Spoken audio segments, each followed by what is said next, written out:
বৈষম্যহীন ও অন্তর্ভুক্তিমূলক সমাজ বিনির্মাণের প্রতিপাদ্য নিয়ে ১০৫তম প্রতিষ্ঠা বার্ষিকী পালন করছে ঢাকা বিশ্ববিদ্যালয়। সকালে বিশ্ববিদ্যালয়ের শিক্ষা চিরন্তন থেকে শিক্ষক শিক্ষার্থীদের র্যালি বের হয়। পরে টিএসসিতে কেক কেটে এবং পায়রা উড়িয়ে বিশ্ববিদ্যালয় দিবসের উদ্বোধন করেন উপাচার্য। এ সময় উপাচার্য জানান, ঢাকা বিশ্ববিদ্যালয় বাংলাদেশের প্রতিটি ঐতিহাসিক সন্ধিক্ষণে গুরুত্বপূর্ণ ভূমিকা রেখেছে। ভাষা আন্দোলন, মুক্তিযুদ্ধ এবং ২০২৪ সালের গণঅভ্যুত্থান প্রতিটি পরিবর্তনের কেন্দ্রে এ বিশ্ববিদ্যালয় ছিল।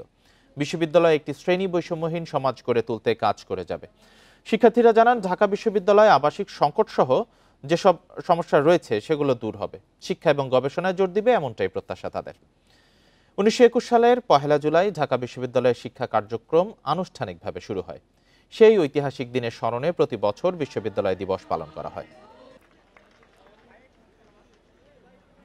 শিক্ষা ব্যবস্থা, গবেষণা সকল ক্ষেত্রে যাতে বাংলাদেশ এগিয়ে যায়, এটা আমাদের আশা। বাংলাদেশের যত উচ্চশিক্ষা প্রতিষ্ঠানগুলো আছে, উচ্চশিক্ষা প্রতিষ্ঠানগুলোর একটা আদর্শ মডেল হিসেবে ঢাকা বিশ্ববিদ্যালয় থাকবে। জুলাইয়ের আন্দোলনের পরবর্তী অন্তপক্ষে এই জিনিসটা প্রত্যাশার জায়গাটা ছিল এটা অনেক বেশি, যে শিক্ষা খাতে, গবেষণা খাতে বাজেট থাকবে অনেক বেশি। বৈষম্যহীন সমাজ গঠনে 3টি প্রধান এলাকা নির্ধারণ করেছি।